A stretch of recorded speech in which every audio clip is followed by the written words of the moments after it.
DJ Dilip Sharma.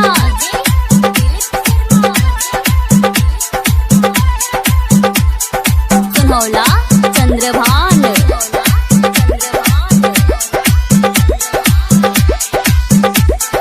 दूसरा के देख के हंसलिए जहान दतिया ताहर निकल गई।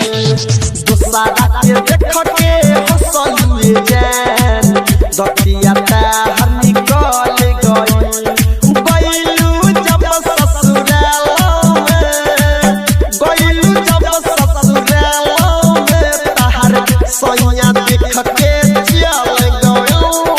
दूसरा के देख के हंसलिए जहान दतिया ताहर निकल गइलू। दूसरा के देख के हंसलिए जहान दतिया ताहर निकल गइलू। माँ लक्ष्मी रिकॉर्डिंग स्टूडियो बहेड़ी।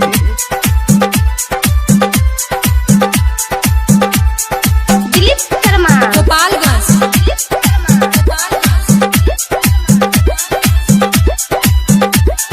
जहिया तोहरा के देखनी दिलवा धक धक धर के तुहर सूरतिया देखे खातिर अखिया फर फर फर के।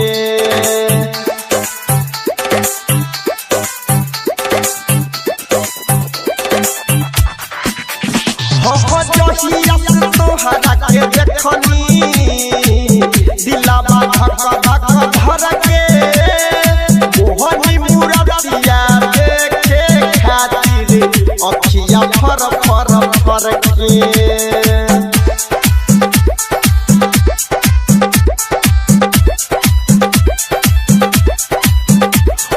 बनिया में पड़ल से नूरा बाई जैन दिल पछुरी चल गई। बनिया में पड़ल से नूरा बाई जैन दिल पछुरी चल गई। गइलू जब ससुराल में, गइलू जब ससुराल में ताहर सैया देख के चल गइलू। दूसरा के देख के हंसलिए जहान दतिया ताहर निकल गइलू। दूसरा के देख के हंसलिए जहान दतिया ताहर निकल गइलू। डीजे दिलीप शर्मा।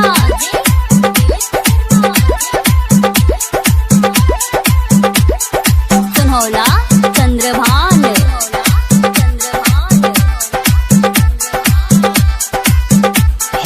लेके आइल जे रहे सखी तहार संदेशवा चंदू यादव के जान सुनी फाट लागल कर जवा।